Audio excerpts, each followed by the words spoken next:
ইন্ডিয়াতে আছে 25 কোটি মুসলমান, পাশের দেশ বাংলাদেশ, এর পাশেই তো পাকিস্তান।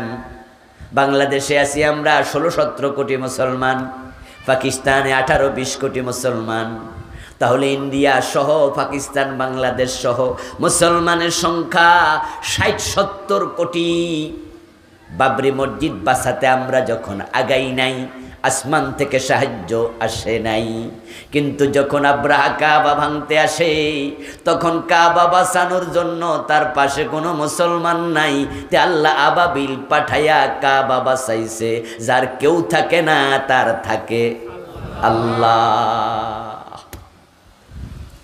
তো বাংলাদেশের হুজুররা কথা বলতে পারে না, শাপলা চত্বরে গুলি করে 5ই মে হাজার হাজার হুজুর মেরে নিল, শত শত। এরপরে জেল, আল্লামা সাইদির মতো লোকটা 13 বছর জেল।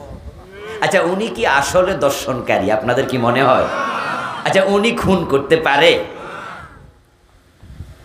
কিন্তু ওনারা খুনের মামলা, দর্শনের মামলায় 13 বছর জেল। এবং মাদ্রাসার বইতে বললাম, মূর্তির ছবি, মন্দিরের ছবি, আমরা হুজুররা চুপ, চাকরি বাঁচাও। কেউ যখন ইসলামের জন্য আগায় না, আগানোর পরিবেশ নাই, এমন বাংলাদেশ অবস্থানগতভাবে এমন জায়গায় সাহায্য করার জন্য কোনো রাষ্ট্র নাই। কারণ চারিদিকে ইন্ডিয়া, 3 দিকে স্থলভূমি, একদিকে জলভূমি। আমাদের বঙ্গোপসাগর যেখানে শেষ, এরপরে কি ভারত মহাসাগর শুরু না? তাহলে এদিকে গেল ভারত, আর স্থলভূমিতে গেল 3 দিকে ভারত। তা আমাদের সাহায্য করার মতো কেউ নাই। তখন আল্লাহ কয়, ঠিক আছে, আকাশ বিপ্লব আমি নিজ দায়িত্বে করব।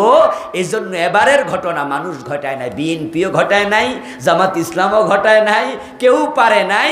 আর বাচ্চারা যারা আন্দোলন করছে তারা কিন্তু সরকারের বিরুদ্ধে করে নাই, তাদের আন্দোলনটা ছিল কোটা সংস্কার। ঠিক না? ঠিক না? ছেলেরা যারা স্টুডেন্ট, তারা কি সরকারের বিরুদ্ধে শুরু করছিল নাকি? না, তারা শুরু করছে জুলাইতে যে কোটা সংস্কার। গামাসি উঠছিল, গামাসি, এটা চুলকাইছে, তারপরে একটু রক্ত বাইর হয়েছে, এরপরে ক্যান্সার, এরপরে রোগী শেষ। শুরু হয়েছিল কি দিয়া? কথা কয় না ভাইয়া। শুরু হয়েছিল কি দিয়া? গামাসি দিয়া। আরে গামাসি কোনো রোগ হইল নাকি? গ্রামের মানুষের তো গামাসি এটার কোনো দামই দেয় না। আমার দোস্তে গামাসি থেকে ক্যান্সার হইয়া রোগী মরে যাবে, এটা রোগী কোনোদিন ভাবে নাই। ছাত্রদের ওই কোটা সংস্কার আন্দোলনে সরকার পালাতে হবে, এটা দুনিয়ার কেউ কল্পনাও করে নাই। এজন্য আমি বলি, এবারের ঘটনা ঘটাইছে কে? মানুষ এটা ভাবেও নাই, জানেও না। যারা ফলাইছে হেরাও জানে না, যারা আন্দোলন করছে হেরাও জানে না। কেউ জানে না এটা হয়েছে, এটা কেউ বুঝে নাই। এখানে আমাদের জন্য শিক্ষা আছে কিনা? এই জন্যই কথাটা বলতেছি। ওদের বিরুদ্ধে কই এত বেশি লাভ নেই, ওরা তো গেছে গা। বলতেছি আপনার জন্য। সীমা লঙ্ঘন করলে যদি আল্লাহ পছন্দ না করে, আমরাও মাঝে মাঝে সীমা লঙ্ঘন করি, মাথা রাখা দরকার। তাদেরকে যদি আল্লাহ ধরে, আপনারে ধরার ক্ষমতা আল্লাহর আছে না নাই? এজন্য কেউ সীমা লঙ্ঘন করব না। আমার প্রিয় ভাইয়ের, আল্লাহ শুকরিয়া যে আল্লাহ তাআলা আমাদেরকে এখন খুব ভালো রেখেছেন। এখন খারাপ আছে ইনু, খারাপ আছে মেনন, রাশেদ খান মেনন, হাসানুল হক ইনু, শাহরিয়ার ওরফে মুরগি কবির, রাম এবং বামেরা খারাপ আছে। আমরা ইসলামওয়ালারা এখন ভালো আছি, আলহামদুলিল্লাহ। এখন আমরা সারা দেশে কোরআনের কথা বলছি, অনুমতি ছাড়া। জমিন যার, কথা বলবো তার, তোদের অনুমতির কোনো প্রয়োজন আর হবে না। সামনে যে সরকার আসবে, যে সরকার আছে এখন অন্তর্বর্তীকালীন, তারা 2 বছর 3 বছরের বেশি থাকবে না। সামনে একটি সরকার আসবে, ওই সরকারের কাছে আমরা আগাম বার্তা দিতে চাই। বিগত 15 বছরের আগে বাংলাদেশ ছিল 71 থেকে 2006-07 পর্যন্ত এই দেশের মাহফিলের অনুমতি লাগে নাই। 2006-07 থেকে অনুমতির সংস্কৃতি চালু হয়েছে, এখন আবার অগাস্ট থেকে অনুমতি লাগছে না। ভবিষ্যতের সরকার মাহফিলের জন্য কোনো অনুমতির শর্ত দিবা না। দিলে তোমরাও হবে জালেম, তোমাদের পরিণতি তাদের মতোই হবে ইনশাআল্লাহ। এই দেশে আর কোনোদিন মাহফিল করতে অনুমতির প্রয়োজন এ কথা বলার সুযোগ যেন কেউ না নেয়। হ্যাঁ, আপনারা যারা নেতা আছেন, দায়িত্বশীল আছেন, আপনারা আমাদেরকে পরামর্শ দিতে পারেন। কিছু কিছু বক্তাও আছে বলতে গিয়ে সীমা লঙ্ঘন করে, গালিগালা শুরু করে দেয়, একবারে মেরালামো ধরেলামো, মাইক ফাইয়া হুঁশ থাকে না।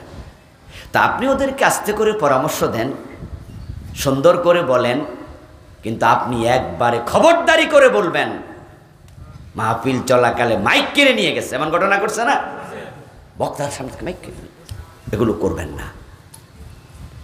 আপনি পয়সাওয়ালা মানুষ, পাশের বাড়ি গরিব লোক থাকে, গরিব লোক পাইয়া জুলুম করে এমন প্রতিবেশীও আছে। আরে ঘরের বউর উপর জুলুম করে, কারণ বউর বাবেরা একটু গরিব আর স্বামীর পক্ষে একটু পয়সাওয়ালা, এলাকার প্রভাবশালী। তাই হাল চাষ করার জন্য, গরুরে পিটানোর জন্য যে লাঠি লয়, ওই লাঠি দিয়া বউ ফিটায়, এমন জালেম স্বামীও আছে। আচ্ছা, শ্বশুর পক্ষ যদি জামাইয়ের পক্ষর সে আর একটু ঘাট তেরা হইতো, তাহলে লাঠি দিয়া বউ ফিটাইতো। ফিডারের আগে ভাবতো বিকালবেলায় বাজারে গেলে তো শালা আমারে ফিডাইব।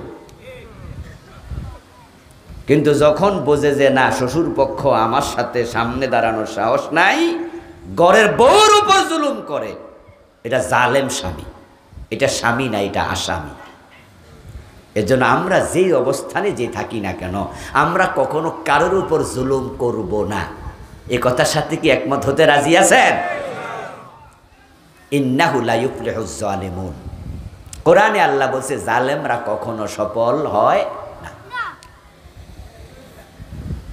আপনি যদি জালেম হন, আল্লাহ যদি হরি বাবারে বাবা 3-3বারের 15 বছর লাগাতার দেশের প্রধানমন্ত্রী, উনাকে যদি রান্না করা ভাত খাইয়া ফলাইতে আল্লাহ সময় দেয় নাই, রামনে আর আমি কেডা ভাই, কি আমরা? এজন্য আপনি জালেম হবেন না কখনোই। যদি হন, আল্লাহ চাইলে আপনার মায়ের কোলে রেখে আপনার বেজ্জতি করতে পারে, এমন কাম করাইয়া দিব আপনার ঘরে থেকে আপনি বেজ্জতি হয়ে যাবেন, এলাকায় চেহারা দেখাতে পারবেন না। আল্লাহ আমাদের হেফাজত করুক, বলেন আমিন।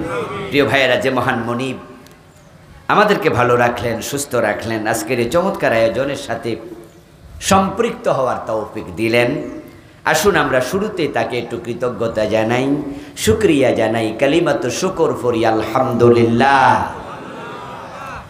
দিনী ভাইয়েরা, আমি আপনাদের সম্মুখে পবিত্র কোরআন মাজিদ থেকে সূরাতুল মুমিনুনের প্রথম 5টি আয়াতে কারিমা তিলাওয়াত করেছি। প্রিয় নবীজি সাল্লাল্লাহু আলাইহি ওয়াসাল্লামের পবিত্র মুখ অনুসৃত একখানা ছোট্ট হাদিসে নববী পাঠ করেছি।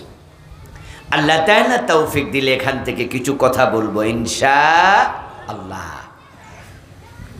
সূরাল মুমিনুন এটা মুমিনদের জন্য সুসংবাদের বার্তা নিয়ে এসেছে। আজকের পৃথিবীতে মুমিনদের জন্য সুসংবাদ খুবই কম, বরং আমরা পৃথিবীর মানচিত্রের দিকে তাকালে দেখি মুসলমান যেখানে মাইর খায় সেখানে। তাম পৃথিবীতে দেশ আছে 228টা, তার মাঝে জাতিসংঘের সনদ পেয়েছে 195টার মতো, কম বেশি। টোটাল 228টা দেশের মাঝে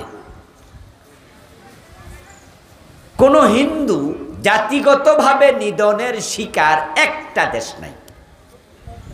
ইহুদি, বৌদ্ধ, খ্রিস্টান জাতিগতভাবে নিধনের শিকার একটা দেশ নাই।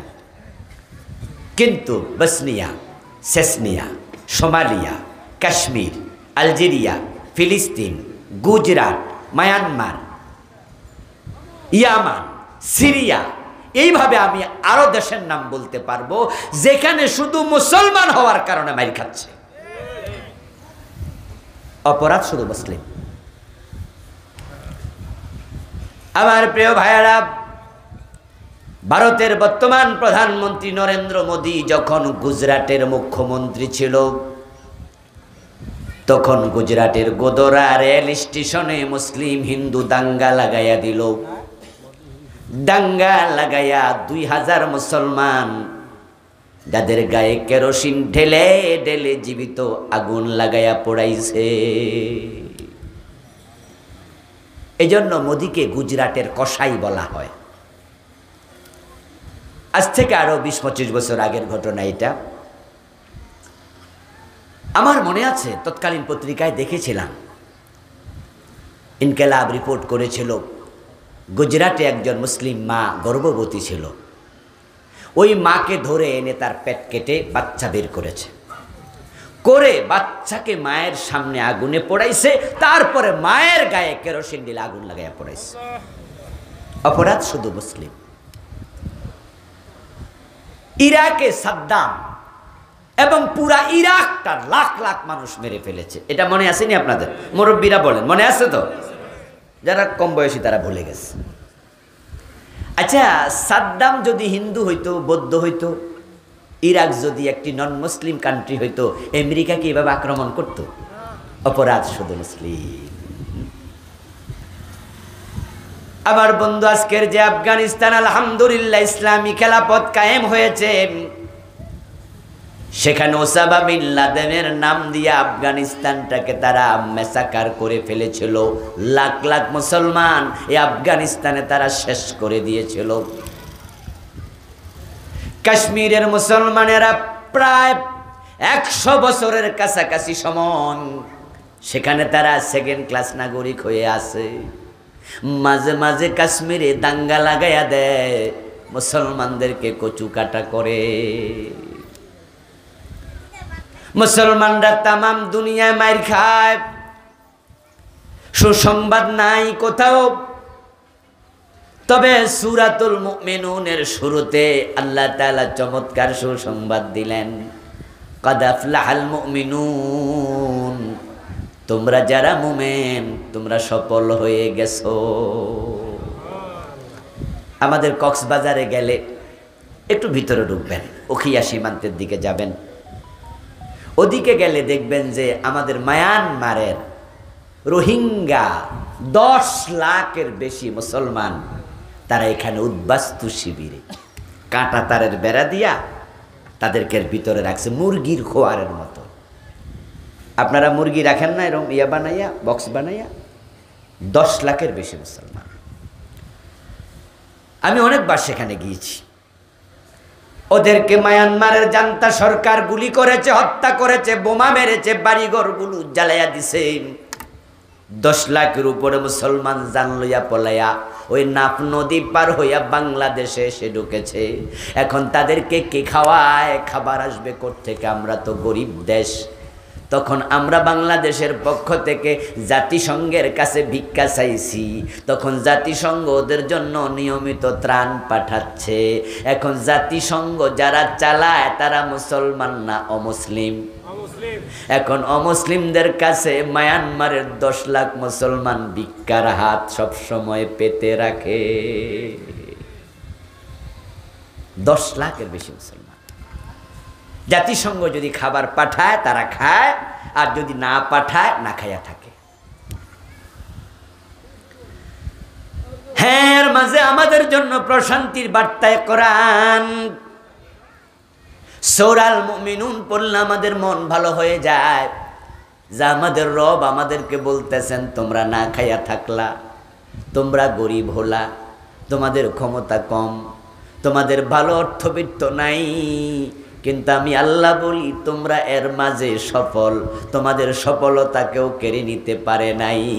যেমন বেলাল গরিব ছিল, বেলালের থাকার ঘর ছিল না, বেলাল রাদিয়াল্লাহু তাআলা আনহু গোলাম ছিল, সমাজে মানুষের স্বীকৃতি পর্যন্ত ছিল না, কিন্তু বেলালের নাম শুনলে একজন সফল মানুষের প্রতিচ্ছবি আমাদের চোখে ভেসে ওঠে। এই জন্যই আমরা ভালোবাসা দিয়া নিজের সন্তানের নাম বেলাল রেখে দেই। বেলাল নামে আজকের মাহফিলও 2-4 জন পাওয়া যাবে, পাওয়া যাবে না? পাওয়া যাবে। বেলাল সফল কিন্তু টাকা নাই, বেলাল সফল থাকার ঘর নাই, বেলাল সফল হাতে ক্ষমতা নাই, বেলাল সফল গায়ে ভালো জামা নাই, বেলাল সফল, বেলাল দাস মানুষের স্বীকৃতিটাও ভালো করে নাই। তাহলে বেলাল সফল হলো কেমনে? সফলতার নাম টাকা নয়, পয়সা নয়, ক্ষমতা নয়, বাড়ি নয়, ঘর নয়। বাড়িঘর আবু জেহেলের ছিল, টাকা পয়সা কারুনের ছিল, ক্ষমতা ফেরাউনের নমরুদেরও ছিল, কিন্তু তাদেরকে আমরা সফল মনে করি না। বেলাল সফল কারণ বেলাল জান্নাতি, ফেরাউন ব্যর্থ কারণ ফেরাউন জাহান্নামী। তাহলে সফলতা দুনিয়ায় নয়, আসল সফলতা হবে আখিরাতের সফলতা। দুনিয়া কয়দিনের, আজ আছে কাল নাই। এই জন্য আমরা দুনিয়ামুখী হব না, দুনিয়ায় থাকব, চাকরি বাকরি ব্যবসা বাণিজ্য সব করব, কিন্তু আমরা দুনিয়ামুখী হব না। কারণ দুনিয়া পয়সাওয়ালা হলেই সফল হওয়া যায় না। যদি পয়সা থাকলে মানুষ সফল হতো। দুনিয়ার সবচেয়ে সফল মানুষের নাম হতো কারুন। কারুনের এত পয়সা ছিল, আল্লাহ তাআলা কোরআন মাজিদের সূরাতুল কাসাসে কারুনের সম্পদ আলোচনা প্রসঙ্গে বললেন, ওয়া আতাইনাহু মিনাল কুনুজ, আমি কারুনকে গুপ্ত ধনের ভান্ডারগুলোর মালিক বানিয়ে দিয়েছিলাম। তার এত টাকা পয়সা, মিল ইন্ডাস্ট্রি, ক্ষেত খামার ছিল যে হিসাববিহীন। আল্লাহ তাআলা সূরা আল কাসাসে বলেছেন অন্য আয়াতে, তার সম্পদ ধনাগারে রাখার জন্য যে বড় বড় ব্যাংক ছিল, আলমিরা ছিল, ধনাগার ছিল, ওগুলো তালার চাবি বহন করার জন্য একদল লোক লাগতো, চাবির ভারে যাদের গর্দান নুয়ে যেত। কিন্তু সেই কারুন আল্লাহ তাআলা তার সম্পদ সহ বাড়ি গাড়ি, মিল ইন্ডাস্ট্রি, ক্ষেত কামার সহ মাটির নিচে ধসায়া দিছে। আমিও দেখতে গিয়েছিলাম মিশরে, কারুনের বাড়ি হলো মিশরে। কায়রো থেকে 250-300 কিলোমিটার দূরে একটি জেলা আছে, নাম ফাইয়ুম। ফাইয়ুম নামক জেলায় আমি কারুনের ধ্বংসাবশেষ দেখতে গিয়েছিলাম। সেখানে গিয়ে দেখি বিশাল এলাকা ব্যাপী একটা জলাশয়, একটা নদী। এপারে দাঁড়ালাম, ওই পার দেখা যায় না। সেখানে কিছু নৌকাওয়ালা পেলাম যারা টুরিস্টদেরকে নৌকায় চড়ায়। ওই ধ্বংসাবশেষের জায়গায় মানুষ একটু নৌকায় চড়ে। জিজ্ঞাসা করা হলো, আমার সঙ্গীরা জিজ্ঞাসা করলো, ওই তীর তো দেখা যায় না, কত দূর? নৌকাওয়ালা একজন বলল যে আমি তো বুড়া হয়ে গেছি, এখানে অনেক বছর নৌকা চালাই, ওই তীরে আমি এখনো যাই নাই। সবটা কারুনের নিজের জায়গা ছিল, আল্লাহ সব সহ শেষ করে দিচ্ছে।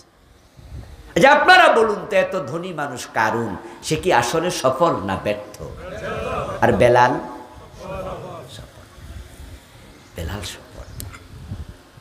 রাসূলুল্লাহ সাল্লাল্লাহু আলাইহি ওয়াসাল্লাম মেরাজ থেকে ফিরে আসলেন, এসে বললেন, বেলাল, আমি মেরাজের রাতে জান্নাতে ঢুকেছি। আমি জান্নাতে আমার আগে আগে তোমার পায়ের শব্দ শুনেছি। বেলাল জান্নাতি মানুষ, এই জন্য বেলাল সফল মানুষ। বেলালকে আমরা সম্মানের সাথে স্মরণ করি। ইসলামের জন্য বেলাল অত্যাচার, জুলম সহ্য করেছেন। আল্লাহর নবীকে বেলাল নিজের জীবনের চেয়ে বেশি ভালোবেসেছেন। হযরত বেলালকে রাসূল নিজের মুয়াজ্জিন বানিয়েছেন। হযরত ওমর তার নাতিন, হযরত ওমরের নাতিন বেলালের কাছে বিয়ে দিয়েছেন। হাবশার ইথিওপিয়ার কালো বেলাল, ঈমানওয়ালা বেলাল। আজকের এই মাহফিলে আমরা যারা আছি, আমরা সবাই সমান টাকাওয়ালা নই, সবার লেখাপড়া সমান নয়, তারতম্য আছে। পয়সাওয়ালা এখানে আছেন, গরিব আছেন, শিক্ষিত আছেন, কম শিক্ষিত আছেন, কিন্তু জান্নাতীদের কাতারে যার নাম নাই, আপনি ভিআইপি যাই হন, আপনি ব্যর্থ। আর রিকশাওয়ালার নাম যদি জান্নাতীর কাতারে সে ঢুকাই দিতে পারে, সে গরিব হোক, সেই সফল। কদ আফলাহাল মুমিনুন। এটাই হলো সফলতার মেসেজ। এই জন্য আমাদের চেষ্টা হবে, প্রচেষ্টা হবে, নিজের নাম জান্নাতীর কাতারে ঢুকাও, তাড়াতাড়ি ঢুকাও। এটাই হলো সফলতা। নবী এবং রাসূলেরা মানুষকে জান্নাতের পথে ডেকেছেন, এবং জান্নাতের পথে চলতে গিয়ে হযরত আবু বকর, মক্কার বড় ব্যবসায়ী, তিনি তার টাকা পয়সা সব শেষ। এখন আবু বকর গরিব। তাবুকের যুদ্ধের সময় আবু বকর যখন ঘরের ঘটি বাটি ফান্ডি আপনার ফাতিল যা আছে হান্ডি বাতিল একবারে পুরান জামা, পুরান লুঙ্গি, পুরান গামছা, ঘরের ঝাড়ুটা পর্যন্ত রাসূলকে এনে দিলেন। নবীজি জিজ্ঞাসা করছেন, মা বাকাইতা লিয়ালিকা ইয়া আবা বকর, আবু বকর সব তো নিয়ে আসছো, পুরান জামা কাপড় সহ, ঘরে পরিবারের জন্য কি রেখে এসেছো? আবু বকর জবাব দেয়, আল্লাহ এবং রাসূলকে রেখে এসেছি। এই যে আবু বকর সব দিয়া গরিব হয়ে গেল, আবু বকর গরিব হইয়া কি ব্যর্থ না সফল? আর আমরা যে হাজার হাজার টাকা আছে, যদি আপনি মনে করেন যে আমার ছেলে 2 লাখ টাকা মাসে বেতন পায়, আমি সফল হয়েছি, আমার 20 বিঘা জমি আছে, আমি কেডা জানুনি? সফল। আপনি ভুলের ভিতরে আছেন। জীর্ণ শীর্ণ সরাইখানা, রাত্রি দিবা দুটি দ্বার, এরই মাঝে দুনিয়াদারি চলছে বড় চমৎকার। রাজার পরে আসছেন রাজা, সজ্জা কত বাদ্য ধুম, তুচ্ছ এসব কয়দিনই বাপ, চোখ বুঝিলে সব নিঝুম।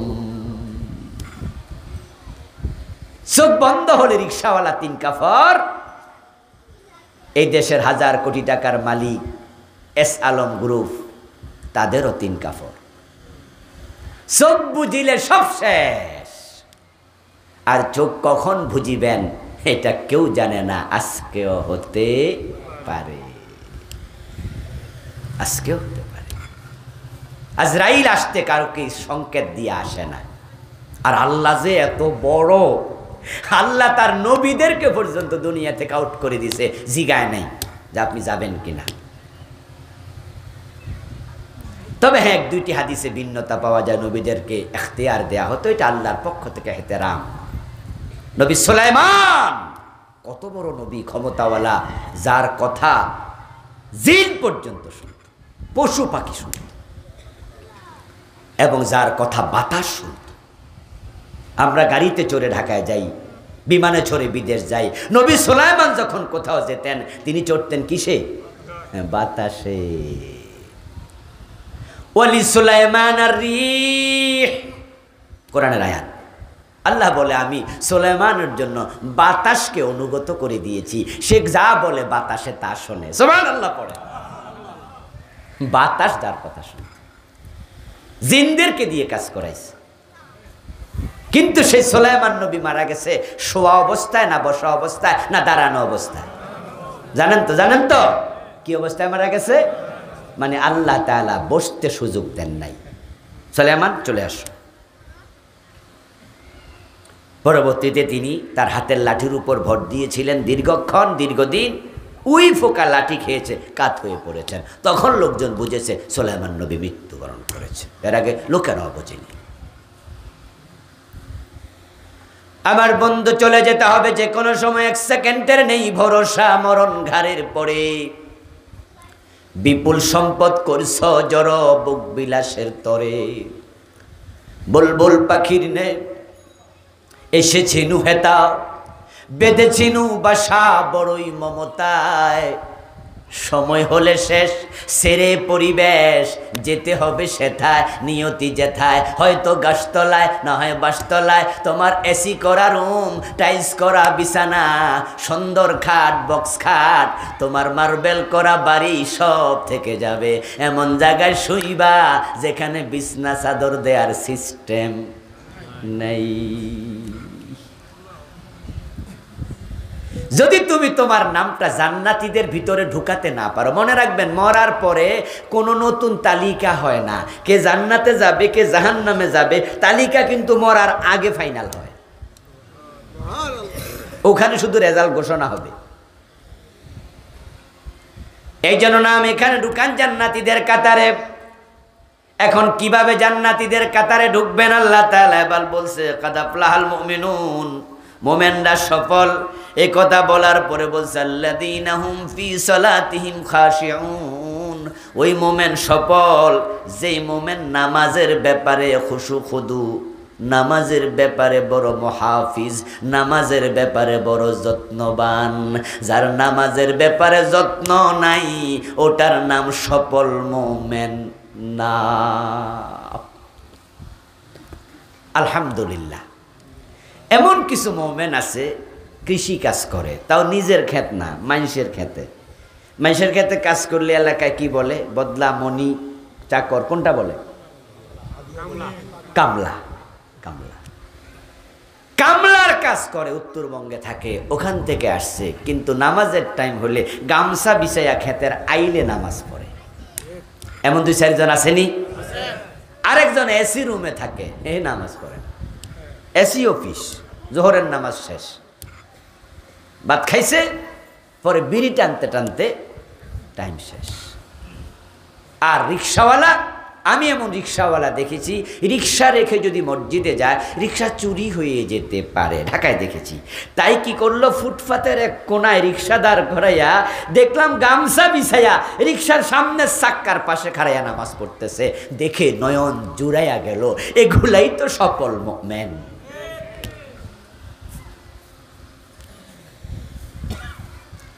নৌকা চালায়, নৌকার মাঝে দাঁড়ায় নামাজ পড়ে, বিমানের মাঝে তায়াম্মুম করে নামাজ পড়ে, হাসপাতালের আইসিইউতে আছে, ওখানে ইশারায় নামাজ পড়তেছে, হাসপাতালের বেডে নাকের মাঝে অক্সিজেনের মাস্ক লাগানো, দেখলাম সেখানে এভাবে ইশারা ইঙ্গিতে নামাজ পড়তেছে। আপনি দারুণ সুস্থ সবল, ফজরের টাইমে ঘুমায় আছে, নামাজের খবর নাই, আরো বেটা হাসপাতালে মাস্ক নাকে দিয়া নামাজ পড়ে। তোমারে সফল কে বলল দোস্ত? তুমি সফল নও, সফল হবে সেই নামাজের ব্যাপারে যত্ন নিবে যেই। আল্লাহ বলছে, এটা আমার কথা না, কাদ আফলাহাল মুমিনুন আল্লাযীনা হুম ফি সালাতিহিম খাশিউন। মুমিনের সফলতা মানে জান্নাত। ও শুনে আবার এটা ভাববেন না তাহলে ঠিক আছে চাকরি বাকরি ছাইড়া দিয়া জঙ্গলে চলে যাই, যে দুনিয়ামুখী হইলেই তো সমস্যা। না, ইসলামে বৈরাগ্যবাদ নাই। আপনি চাকরি করবেন, আপনি ব্যবসা করবেন, রাসূলুল্লাহ নিজে ব্যবসা করেন নাই? কথা বলেন না। আবু বকর সিদ্দিক রাদিয়াল্লাহু তাআলা ব্যবসা করেন নাই? ইমাম আবু হানিফা ব্যবসা করে নাই? ইমাম ইউসুফ কি আপনার প্রধান বিচারপতি হন নাই? তিনি চাকরি করেছেন, প্রধান বিচারপতি, যেমন আমাদের বিচারকরা চাকরি করে। ইমাম ইউসুফ চাকরি করেছেন। আপনিও চাকরি করবেন, আমিও করব, ব্যবসা বাণিজ্য করব, কিন্তু দুনিয়ামুখী হব না। পার্থক্যটা অন্য জায়গায়। ইমাম আবু হানিফা ব্যবসায়ী, কিন্তু ওনার ব্যবসা করতে গিয়া মানুষরে ঠকাইয়া কি টাকা কামাইছে? আর আমরা ব্যবসা করতে গেলে কি মানে শুরুয়ে করি এই নিয়তে। আমার এক মুসল্লি জুমা পড়ায়, আমি সাভারে জুমা পড়েছি 14 বছর এক মসজিদে। ওখানকার এক মুসল্লি এরকম দাড়ি ছিল, ইয়াং ছেলে। হঠাৎ করে একদিন দেখি ক্লিন শেভ, সে রাস্তা দিয়ে আসছে আর আমি যাচ্ছি, ক্রস হলো। আমি তাকে ধরলাম, ধরে বললাম, কিরে ভাই, এরকম দাড়ি মারি সব কামাই লাইলা, এবং ইদানিং জুমাতেও তোমাকে কম দেখি। সে আমারও জবাব দিল, হুজুর আমি তো পাশের বাড়িতে গাড়ি চালাইতাম, প্রাইভেট কারের ড্রাইভারি করতাম, আমি চিনি আবার ওই বাড়িওয়ালাকেও। আমি বললাম হ্যাঁ। বলে হুজুর ওইটা ছাইড়া দিছি, কাঁচামালের ব্যবসা ধরছি। তো আমি বললাম যে জিগাইলাম কি, উত্তর দিলা কি? জিগাইছি দাড়ি মারি কামাইছো কেন? বলে হুজুর ব্যবসা করলে নাকি মিছা না কইয়া ফারা যায় না, তো এই জন্য ভাবছি মুখে দাড়ি রাইখা মিছা কথা কেমনে কই।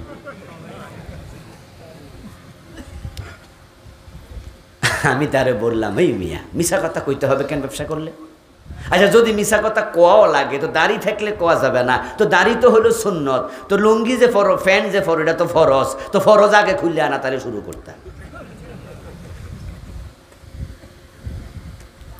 আমাদের দেশে কিছু মানুষ এটা ভাবে যে ব্যবসা মানেই মিছা কথা কওয়া লাগবো, ব্যবসা মানেই মুখ ঠিক রাখা যাবে না, ব্যবসা মানে ওয়াদা করে ওয়াদা রক্ষা করা যাবেই না। যারা টেইলারি করে অধিকাংশ দেখবেন যে তারিখ যে তারিখে দেয় ওই তারিখে জামা কাপড়,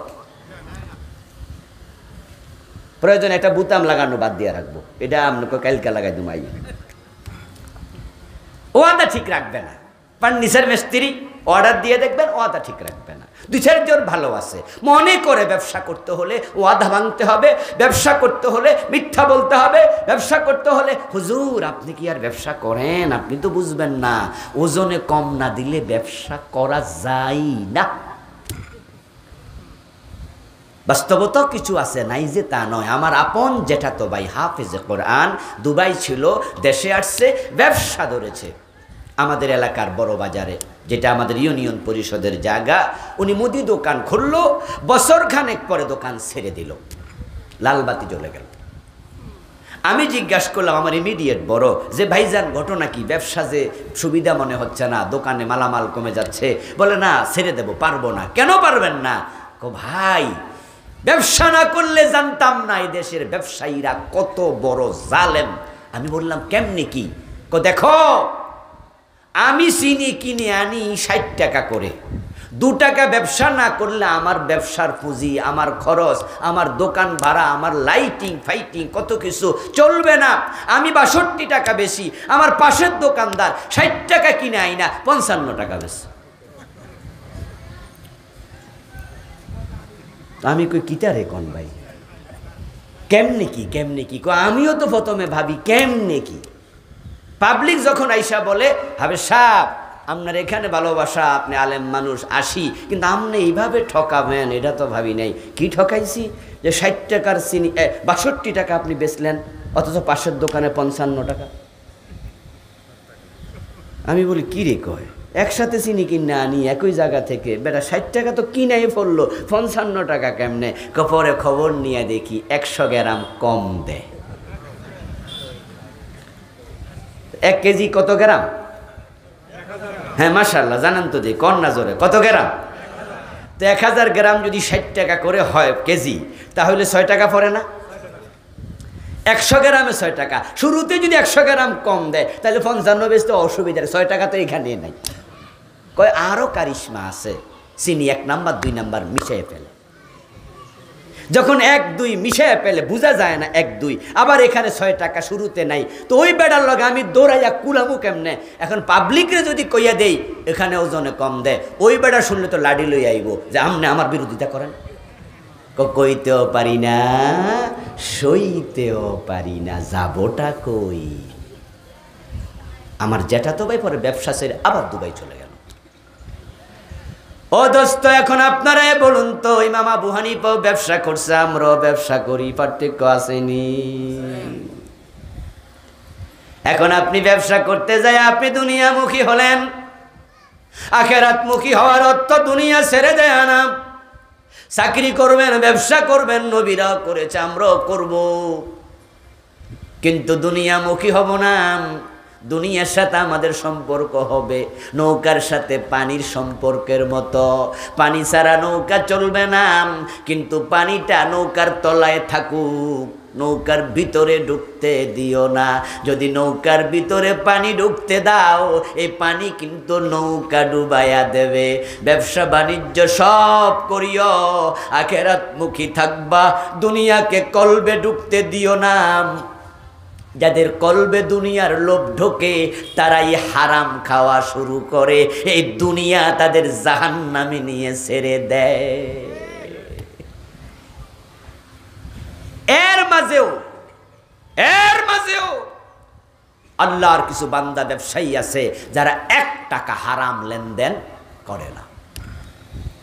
গত রাতে একজন পাইছি, উনি বলেছে, আমি জানি না, আমি উনার কথা বিশ্বাসও করেছি। গত রাতে আপনাদের কিশোরগঞ্জ শহরে ছিলাম আমি, রাতে মাহফিল ছিল করিমগঞ্জ। আজকে দুপুরে মাহফিল করব, ভাবলাম ঢাকায় গেলে আবার ফিরে আসা তো কষ্ট, থেকে গেলাম রাতে। আমার গাড়িটা রাখবো কোথায়? একজন ভাই সহযোগিতা করলেন, ওই ব্যবসায়ী, চিনি না, পরিচিত একজনের সাথে ওনার জায়গায় গাড়ি রাখলাম। পরে বলো হুজুর রাতে তখন প্রায় 1টা বাজে, আমার দোকান আছে, একটু আপনি পা রাখবেন? আমি বললাম ওকে। 2-4-5 মিনিট বসলাম। কাপড় ব্যবসায়ী, বাড়ি সিরাজগঞ্জ, বিশাল দোকান।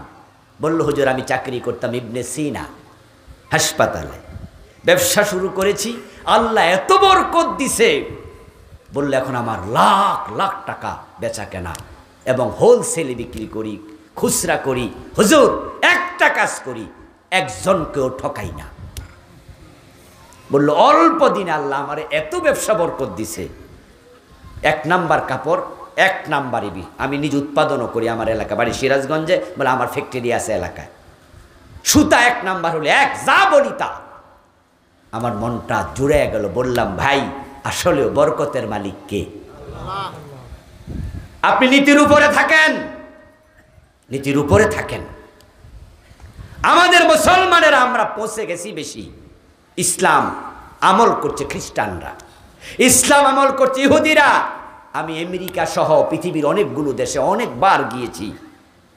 অমুসলিমদের দেশে গিয়ে আমি দেখিনি কেউ কাউকে ঠকাতে। হিন্দুরা মিথ্যা বলে, খ্রিস্টানরা মিথ্যা বলে না, ইহুদিরা মিথ্যা বলে না।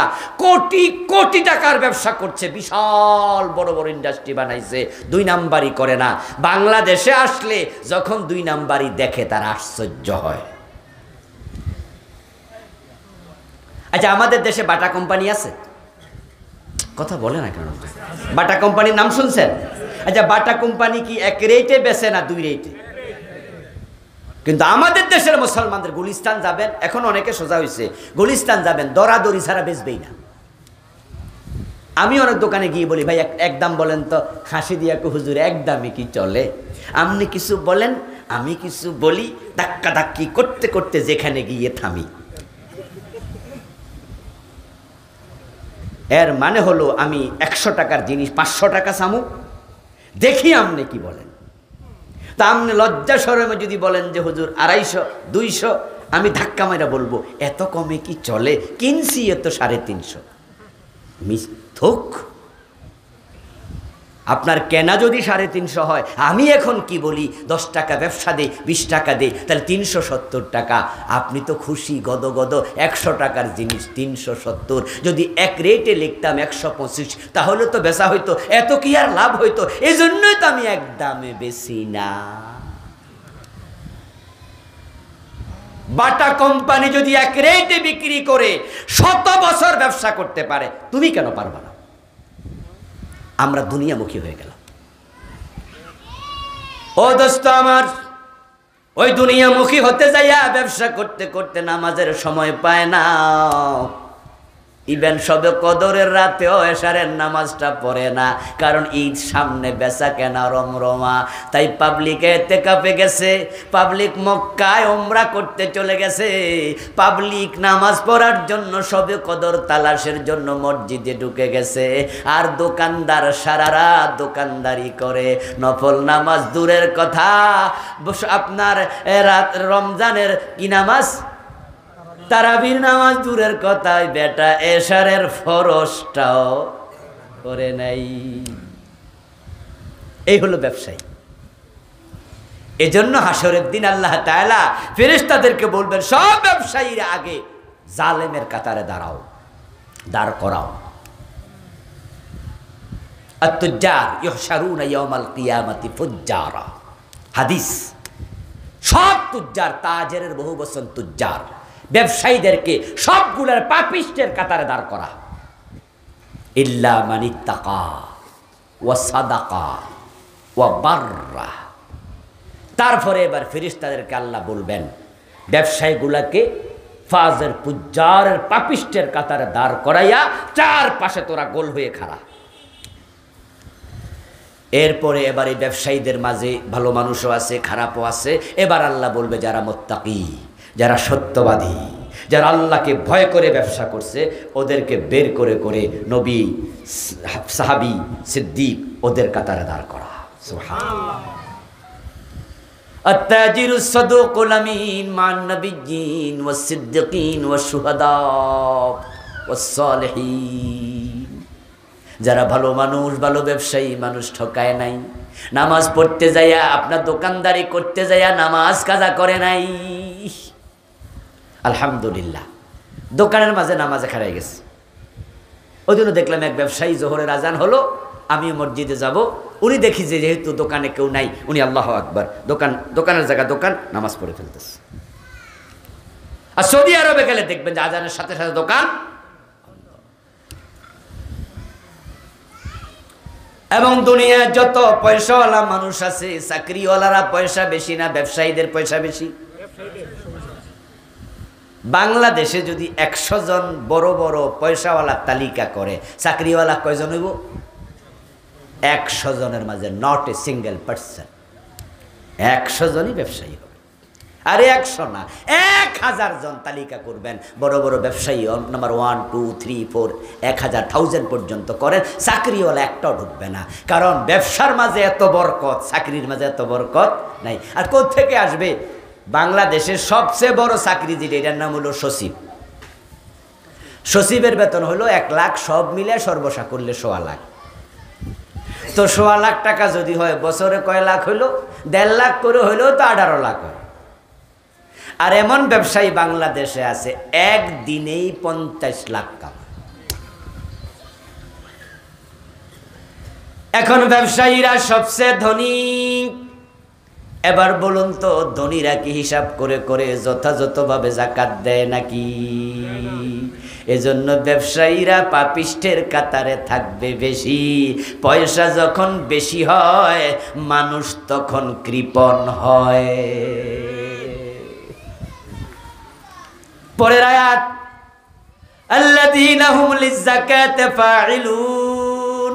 শুধু নামাজ পড়লে হবে না, যথাযথ যাকাত দাও। যাকাত, পয়সা বেশি হলে মানুষ কৃপণ হয়। এর কারণ আছে দোস্ত। আমার আছে 10 লাখ টাকা, আমি 1 বছর যাওয়ার পরে ভাববো যাকাত কত? প্রতি লাখে 2500, 10 লাখে 25,000। আমি হিসাব করে যাকাত দিলাম, কিন্তু টাকা হয়ে গেছে 1 কোটি। এবার হিসাব করে দেখি যাকাত হয় 2.5 লাখ। এবার একটু কষ্ট লাগতাছে, 2.5 লাখ টাকা যাকাত দেব। আমার টাকা হয়ে গেছে 100 কোটি, এখন যাকাত আসে 2.5 কোটি। মনে মনে ভাবি 2.5 কোটি হলে তো আরেকটা ইন্ডাস্ট্রি বানানো। এজন্য আমি এখন আর হিসাব করব না। এখন আমি ম্যানেজারকে বলে দেবো, ম্যানেজার, বছরের শেষে তো আমি যাকাত দিয়ে অভ্যাস আছে, সেই ছোটকাল থেকে দেই, এই যাকাতের 2 ট্রাক শাড়ি কিনে এলাকায় পাঠাই দাও, 1 ট্রাক লুঙ্গি কিনা পাঠাইয়া দাও। এটার নাম হলো লামসাম যাকাত দেয়া। হিসাব করলে 2.5 কোটি। আচ্ছা, আর 100 কোটি টাকা না, 1000 কোটি টাকাওয়ালা বাংলাদেশে আছে না নাই? আছে। মানে আমাদের নেত্রী কি কইছে? উনার বাড়ির ফিয়ন কয় কোটি টাকার মালিক? কি শুনছেন নি আপনারা? নেত্রী বলছে যে আমার ফিয়নই নাকি 400 কোটি টাকার মালিক। তা আমার প্রশ্ন হলো, বাড়ির ফিয়ন যদি 400 কোটি টাকার মালিক হয়, বাড়িওয়ালা কত কোটি টাকার মালিক? হিসাব ছাড়া। 100 কোটিতে 2.5 কোটি, 400 কোটিতে 10 কোটি টাকা। আর 10 কোটি টাকা যাকাত দিলে তো আমার 2-3টা ইন্ডাস্ট্রি বানানোর টাকা চলে যাবে। তখনই বড় লোকেরা যাকাত দেয় লামসাম। হিসাব করে যাকাত যদি এই দেশের মানুষেরা দিত, তাহলে 15 বছরের ব্যবধানে বাংলাদেশও গরিব খুঁজে পাওয়া যেত না। যেমন ওমরের যুগে যথাযথ যাকাত আদায় হয়েছে, দেয়া হয়েছে, তাই যাকাত বিভাগের কর্মচারী কান্দে নিয়ে যাকাতের টাকা ঘরে যাকাত খাওয়ার লোক আর নাই। এখন যাকাত যারা দেয় না, নামাজ যারা যত্ন নেয় না, তারা সফল না। আজকের মাহফিলে যারা আছেন, আজ থেকে আর নামাজের ব্যাপারে গাফলতি করবেন না, এই সিদ্ধান্ত নেওয়া দরকার আছে না নাই? নামাজ তোমাকে তোমার রবের কাছে নিয়ে যাবে। বিশেষ করে মানুষ যখন সিজদায় যায়, সে আল্লাহর খুব কাছে চলে যায়। قال النبي صلى الله عليه وسلم أقرب ما يكون العبد من ربه وهو ساجد সহিহ মুসলিমের রওয়ায়াত প্রিয় নবীজি বলেন বান্দা যখন সিজদায় পড়ে সে যায় নিচের দিকে আল্লাহ থাকে আরশে আজিমের উপরে কিন্তু নামাজ এমন এক যোগসূত্র স্থাপন করে বান্দা নিচে যায় এই নিচে যাওয়ার মানে হলো আল্লাহর কাছে চলে যায় ফাকসিরুদ দোয়া এজন্য প্রিয় নবী বলছে সেজদা গেলে বেশি দোয়া করিও কারণ সেজদার দোয়া আল্লাহ ফিরায় না আমাদের কিন্তু দোয়া করার একটা বদঅভ্যাস আছে সেটা হলো আমরা যত দোয়া করি নামাজ শেষ কইরা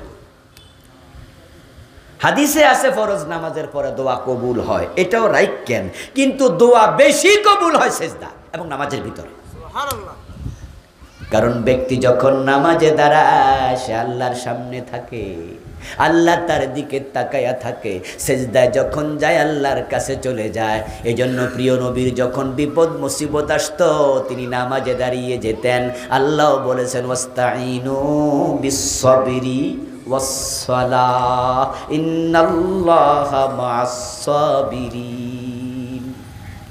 আমরা দোয়া করার জন্য তো হুজুরের কাছে যাই যাইয়েন অসুবিধা নাই হুজুরদের কাছে দোয়া চাওয়া জায়েজ আছে রাসূলুল্লাহর কাছে সাহাবারা চাইতেন কিন্তু নিজের দোয়া নিজের কবুল হওয়ার সম্ভাবনা বেশি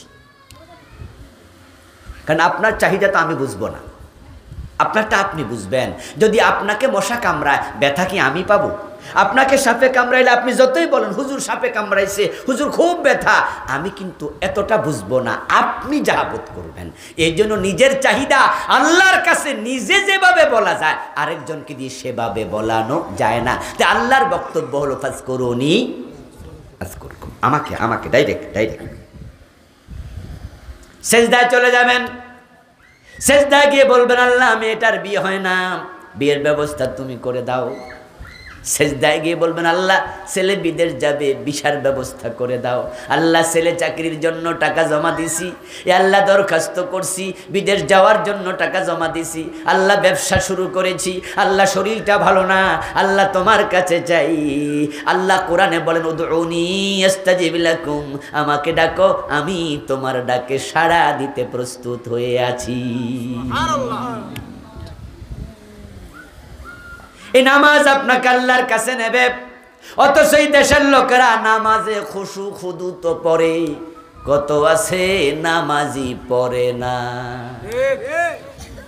আপনাদের এখানেও আছেন আপনারা যারা নিজেরা নামাজি অথচ আপনার পরিবারে বেনামাজি লোক আছে নিজের যুবক ছেলে নামাজি না কলেজে পড়ে ভার্সিটি পড়ে আপনি ফজরে মসজিদে গেছেন আপনার ছেলে ঘরে ঘুমায় আছে শুনেন হাসরের ময়দানে আল্লাহ আপনার নামাজের হিসাব যেমন নেবে অধীনস্থের নামাজের হিসাবও আপনার থেকে নেবে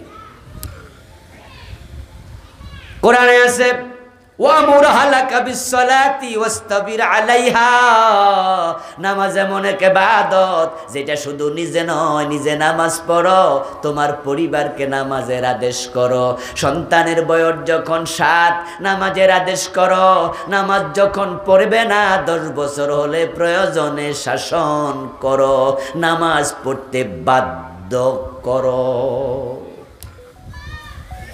হাদিসে আছে মান তারাকা সালাতান মুতাআম্মিদান ফাকাদ কাফারা যে ইচ্ছা করে নামাজ ছাড়ে সে কুফরি করে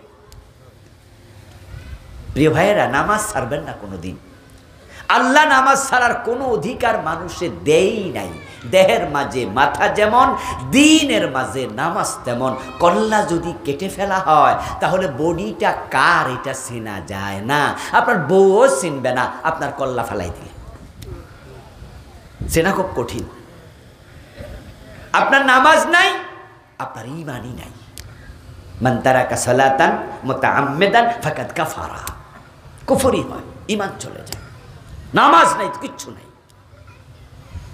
এইজন্য আপনি দেখবেন শরীয়তের অন্য যত ইবাদত আছে এগুলো মাঝে মাঝে স্থগিত হয় ইল্লা সালাহ নামাজ ব্যতীত মাঝে মাঝে রোজা স্থগিত হয়ে যায় অসুস্থ হলে রমাদান মাসে আলেম ওলামারা বলে এটা পরে রাখেন, আপাতত না রাখলেও চলে। আল্লাহ বলছে ফামান কানা মিনকুম মারিদান আও আলা সাফারিন ফাইদ্দাতুম মিন আইয়ামিন উখার। তুমি অসুস্থ, তুমি সফরে আসো, রোজা আপাতত মুলতবি, তুমি পরে রাখো, রোজা কাজা করা যায়। গরিব মানুষ হজ ফরজই হয় না, গরিব মানুষ যাকাত দিতেই হয় না। ও দোস্ত, আপনি দেখেন, আপনি গরিব, যাকাত মাপ, আপনি গরিব, আপনার জন্য হজ মাপ, আপনি অসুস্থ, আপাতত রোজা মাপ। কিন্তু নামাজ এমন এক ইবাদতের নাম, দেহ থেকে যেমন কল্লা আলাদা হয় না, একজন মানুষের জীবন থেকে নামাজ আলাদা হবে না।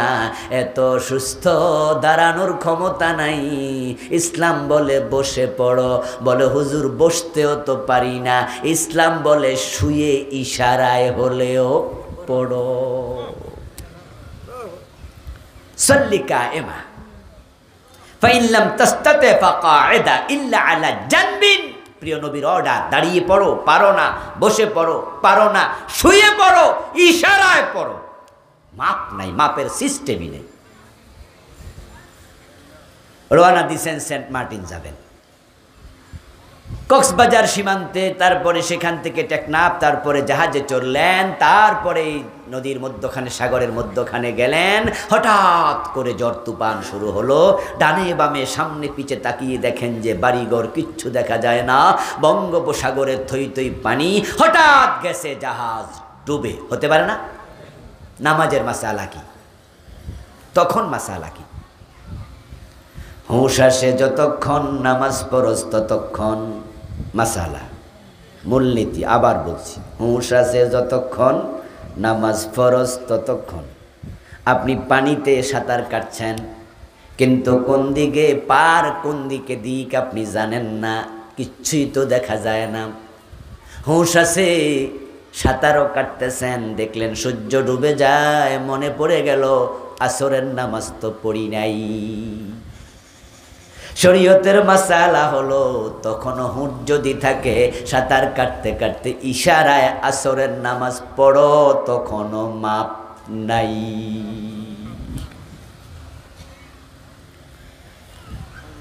এমন অসুস্থ, আপনার পুরা বডি ব্যান্ডেজ করে দিছে, আগুন লাগছে ঘরে, পুড়ে গেছেন, বডি শেষ।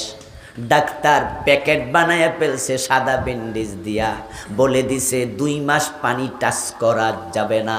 শরীয়তের মাসালা হলো, তখনও নামাজ মাপ নাই, ওযু করতে পারো না, তায়াম্মুম করে হলেও পড়ো।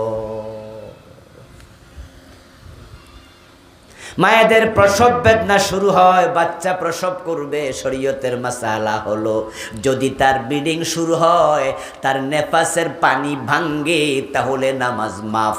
কিন্তু নেফাসের পানি এবং রক্ত যদি না ভাঙ্গে, ব্যথা যতই হোক, ব্যথার তীব্রতা যতই বাড়ুক, যদি দাঁড়াইতে না পারে বসে, বসে না পারলে শুয়ে, ওই অবস্থায়ও নামাজ পড়তে হবে, তখনও নামাজ মাফ নাই। আমি জানি না এর চেয়ে আর শক্ত করে গুরুত্ব কেমনে বুঝাবো। এই জন্য আপনি মরুভূমিতে থাকেন, আপনি আকাশে থাকেন, জঙ্গলে থাকেন, নদীতে থাকেন, আপনি হাসপাতালের আইসিইউতে থাকেন, নামাজ মাপের নিয়মই নাই। এটা লাগবেই, এটা লাগবেই। এটাকে জান্নাতের চাবি বানানো হয়েছে।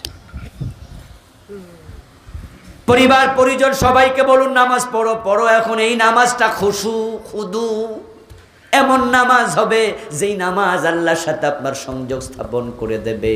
বান্দা যখন নামাজে দাঁড়ায়, প্রিয় নবী বলছেন, সে আল্লাহর সাথে কথা বলতে শুরু করে। ইযা কামা আহাদুকুম ফি সালাতিহি ফাইন্নাহু ইউনাজি রাব্বাহু। সে যেন আল্লাহর সাথে মুনাজাত করে, কথা বলে। ঠিকই, বান্দা একটা বলে, আল্লাহ জবাব দিয়ে আরেকটা বলে। সহিহ মুসলিমের হাদিস, ইযা ক্বালাল আবদু আলহামদুলিল্লাহি রাব্বিল আলামিন ক্বালা তাআলা হামাদানি আবদি। ইযা ক্বালার রহমানির রহিম ক্বালা তাআলা আসনা আলাইয়া আবদি। ইযা ক্বালা মালিকি ইয়াউমিদ্দিন ক্বালা তাআলা মাজ্জাদানি আবদি। বান্দা বলে এক আয়াত, আলহামদুলিল্লাহি রাব্বিল আলামিন। আল্লাহ আরশ থেকে জবাব দিয়ে বলো, ফেরেশতারা সাক্ষী থাকো, হামাদানি আব্দি, আমার বান্দা আমার প্রশংসা শুরু করেছে। নামাজ হচ্ছে আল্লাহর সাথে সংযোগ, কথা বলা, আল্লাহর সাথে ভাব বিনিময় করা। আর আমাদের নামাজ, আল্লাহ কথা কইব চান্স তো দেই না, এক টানে সাতায়াত শেষ। তাড়াহুড়া কাকে বলে? আস্তাগফিরুল্লাহ। এমন নামাজি দেখি বিচলিত হই, বিস্মিত হই, যে বেড়া দেখি রুকু দিয়া সোজা হয়ে দাঁড়ায় না, দুই সেজদার মাঝখানে বসার টাইমে নাই, টুক করে একটা আরেকটা, মুরগির আদার খাওয়ার মতো সেজদা। আমি আলহামদুলিল্লাহি রাব্বিল আলামিন আর রহমানির রহিম মালিক ইয়াউমিদ্দিন যাওয়ার আগে দেখি বেড়ার এক রাকাতে রুকু সেজদা শেষ, আর এক রাকাত শুরু হয়ে গেছে। নামাজের গতি কনকট বিমানের চেয়েও বেশি। সব তাড়াহুড়া নিয়ে মসজিদে যায়। এ বদভ্যাস আছে এমন দুই একজন আজকের মাহফিলও। আপনি কি ভাবেন কি, বোঝেন কি, আপনি কার সামনে খাড়াইছেন? আমাদের জীবনে প্রতিদিন 24 ঘন্টা সময় যায়। আমার যেটা বিবেক বোধ, আমার যেটা বুঝ, সেটা হচ্ছে 24 ঘন্টার মাঝে সেরা সময়টা হলো যেটা আমি নামাজে আল্লাহর সামনে দাঁড়িয়ে ব্যয় করেছি। সুবহানাল্লাহ। এর শ্রেষ্ঠ সময় আর চা দোকানের সময় যায়, বউ বাচ্চার সাথে গল্পের সময় যায়, খাইতে সময় যায়, টয়লেটে সময় যায়, ঘুমাতে সময় যায়, চাকরিতে সময় যায়। এই সময়গুলোর গুরুত্ব যদি বিবেচনা করি, আল্লাহর সামনে যেটা দিছি এটা কি সর্বশ্রেষ্ঠ সময় নয়? অথচ যত তাড়াহুড়া সব। কত লোকের নামাজ আল্লাহ চেহারার মাঝে ফিকে মেরে দেয়। তোর নামাজ তুই নে বেটা, কিসের নামাজ? এই জন্য আজ থেকে তাড়াহুড়া করবেন না। প্রিয় নবীজি নামাজে দাঁড়িয়ে ইজা কাল আলহামদুলিল্লাহি রাব্বিল আলামিন ওয়াকাফা আর রহমানির রহিম সুম্মা ওয়াকাফা মালিক ইয়াউমিদ্দিন সুম্মা ওয়াকাফা। প্রিয় নবী এক আয়াত পড়তেন, ওয়াকফ করতেন, এক আয়াত পড়তেন, ওয়াকফ করতেন, ধীরস্থিরভাবে পড়তেন। রাসূলুল্লাহর এমন নামাজ ছিল, দুই ফা মোটা হয়ে যেত, পানি এসে ফুলে যেত।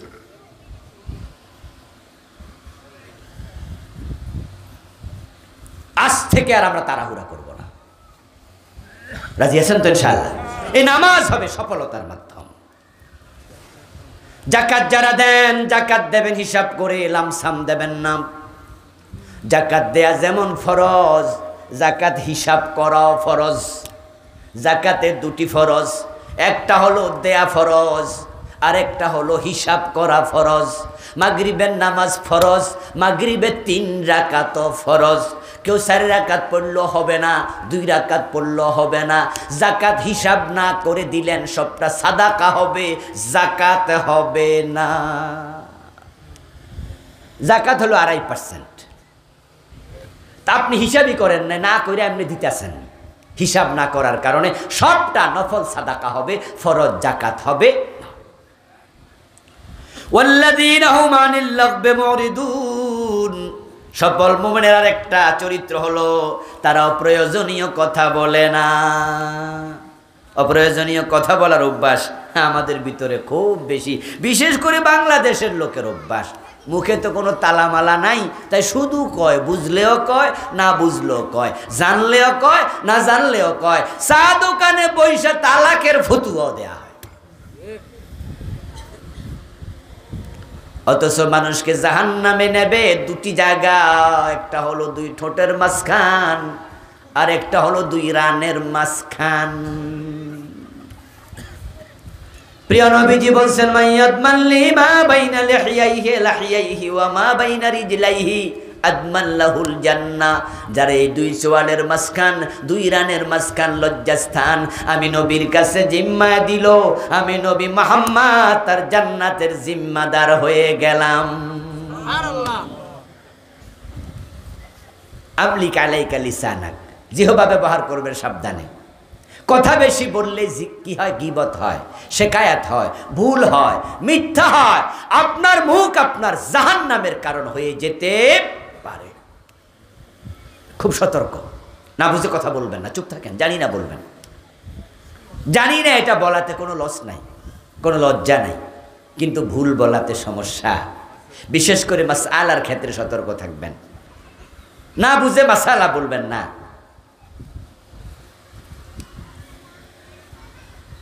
আপনার সর্দি হোক, চা দোকানে দুটা কাজ দেন বসে, দেখবেন যে আপনার ডাক্তারের অভাব নাই, পুরা দোকানই ডাক্তারে ভরা। একজন বলবে কিরে দোস্ত সর্দি হয়েছে, প্যারাসিটামল খা। একজন বলবে আরে নাফা এক্সট্রা খা, আরেকজন বলবে না হিস্টাসিন খা, আরেকজন বলবে ফেনাডিন খা। সব এমবিবিএস। আসলে এমবিবিএস কয়জন? কিন্তু কথা বলার লোকের অভাব নাই। প্রিয় নবীজির কাছে একজন সাহাবী গেলেন, গিয়ে বলেন ইয়া রাসূলুল্লাহি ওয়া মান নাজাত, ও নবী নাজাত কিসে মিলবে? রাসূলুল্লাহ বললেন তাই নাকি, জিহ্বার মালিক হও। আরেকজন জিজ্ঞাসা করল ইয়া রাসূলুল্লাহ আমার সবচেয়ে বড় দুশমন কে? রাসূল জিহ্বা ধরে বললেন হাদা, তোমার নিজের সবচেয়ে বড় দুশমন তোমার নিজের জিহ্বা। এই জন্য প্রিয় ভাইরা, অপ্রয়োজনীয় কথা বলবেন না, অপ্রয়োজনীয় কাজ করবেন না। টেলিভিশনের সামনে বইয়া 3 ঘন্টা লম্বা সিনেমা দেখে এমন মুসল্লিও আছে। চা দোকানগুলোতে বিশেষ করে ওরে বাবা রে বাবা, কাপ ভাঙ্গা, ফ্রিজ ভাঙ্গা, কাপ কিনার টেয়া নাই, কিন্তু টেলিভিশন কিনা বইয়ে রয়েছে। কাফের কোনায় ময়লা, সাফ করলে দৌড়লেও ওঠে না, কয় হুজুর ফুরান কাপ তো ওঠে না। তো কি কিনেন না কান? হুজুর গরিব দোকান, টাকা তো নাই। তো টেলিভিশন কিনলেন যে, কইটা ছাড়া কি দোকান চলে? সকালবেলায় যাইয়া যে জি বাংলা লাগাইছে, রাতের 12টা পর্যন্ত আর অফ করে নাই, এক টানা চলিতেই থাকে। এমন দোকান, এমন ঘর আছে সারা দিন সিনেমা চালা। আস্তাগফিরুল্লাহ। আগেতে মুরব্বীগুলার কারণে, মুরব্বীদের কারণে অনেকের ঘরে টেলিভিশন কিনতে পারে নাই। মুরব্বীরা লাডিলে খারে থাকতো, ধমকাইতো, এই আমার ঘরে কোনো টেলিভিশন চলবে না। আর এখন কি দেখি আস্তাগফিরুল্লাহ, এখন দেখি আসরের নামাজ পড়া মুরব্বীরাও টেলিভিশন চাইতে চলে যেত ওখানে। এটা ভালো লক্ষণ নয়, এটা ভালো নয়। চোখের হেফাজত করেন, লিফুরুজিহিম হাফিজুন, পর্দা করেন। আল্লাহ চোখের মাঝে সীসা গলায় দেবে উল্টা পাল্টা তাকাইলে চাইলে। নাউযুবিল্লাহি মিন যালিক। খুব সতর্ক। এমন যুবক আছে আমি দেখি, ওরা কয় 6 ঘন্টা নাকি টানা ক্রিকেট খেলা দেখে। কোন ক্রিকেট ম্যাচ নাকি 3 দিনও আছে। ওই যে আরো 2 দিন বাড়াইছে একজন, কয় 5 দিন। আচ্ছা এই 5 দিন যে আপনি শুধু খেললেন, আল্লাহ কি আপনার খেলার লাগে বানাইছে? আল্লাহ আপনারে বানানোর পিছনে আল্লাহর কোনো উদ্দেশ্য ছিল না। তো খেলাকে জীবনে লক্ষ্য বানালেন কিভাবে? খেলা ছাওয়াকে জীবনে লক্ষ্য বানালেন কিভাবে? সময় কি নিয়ামত না? আল্লাহ কি সময়ের ব্যাপারে প্রশ্ন করবে না? এগুলো বুঝার জন্য, জানার জন্য কোরআন পড়বেন। সময় কাটবে কোরআনের সাথে। সন্তানকে কোরআন পড়াবেন, স্ত্রীকে কোরআন পড়তে বলবেন, নিজে কোরআন পড়বেন। এখন মোবাইলের ভিতরে কোরআন শরীফের অ্যাপ আছে, তাফসীরের অ্যাপ আছে, বই আছে ডজন ডজন। এগুলো ডাউনলোড করে নেবেন। তারপর এখানে বসে বসে অফিসে যাচ্ছেন, বসে বসে একটু কোরআন তেলাওয়াত করেন, গাড়ির মাঝে 20 মিনিট। দোকানে বসে আছেন, কাস্টমার নাই, কোরআন তেলাওয়াত লাগাইয়া দেন, মাহফিল লাগাইয়া দেন। এখন আপনার জি বাংলা স্টার জলসার পরিবর্তে ভালো ভালো আলেমের ক্যাসেট লাগানোর মতো বিভিন্ন চ্যানেলও তো আছে, ক্যাসেট তো আছে। আপনি চাইলে তো আপনার দোকানে সারাদিন কোরআন তেলাওয়াতও লাগাই রাখতে পারেন, সুযোগ তো আছে। নিজের সন্তানদেরকে কোরআনমুখী করবেন। আলহামদুলিল্লাহ, আজকের যে মাদ্রাসা, যার উদ্যোগে আজকের প্রোগ্রাম, হযরত আয়েশা খাতুন, নাকি আয়েশা খাতুন কোন একজন মহিলা মনে এলাকা, ওনার নামে কওমি মাদ্রাসা। আপনাদের সন্তান, ছেলে মেয়ে সবাইকে নুরানি শিক্ষাটা কমপক্ষে নুরানি শিক্ষাটা দেবেন। 40টা হাদিস মুখস্থ হয়ে যাবে। 40টা হাদিস কি এখানে সবাই মুখস্থ পারেন না? আর আপনার ভাইকে, বাচ্চাকে উনাদের মাদ্রাসা দিয়ে দেন, নুরানি মাদ্রাসা, দেখবেন 1 মাসের ব্যবধানে অর্থ সহ 40টা বলে দেবে। শুধু 40টা হাদিস না, সন্তানদেরকে এখানে জানাজার নামাজ কেমনে পড়া, ইমামতি শুদ্ধ শিখায়। হুজুরের কাছে যাওয়া লাগবে না, মসজিদের হুজুর জানাজার নামাজের ইমাম হবে। তৃতীয় তাকবীর দিয়ে দোয়া আছে, আল্লাহুম্মা গফিরলি হাইয়িনা ওয়া মাইয়িতিনা ওয়া শাহিদিনা ওয়া গায়িবিনা। ও আল্লাহ, আমার এই মৃতকে ক্ষমা করে দাও, জীবিতকে ক্ষমা করো। হুজুর দোয়া করে, দোয়া মুখ থেকে আসে। আর আপনার নিজের সন্তান যদি বাবার লাশ সামনে রেখে জানাজার নামাজের ইমামতি করে, দোয়াটা তার কলিজার ভিতর থেকে আসবে, কলিজার ভিতর থেকে বের হবে।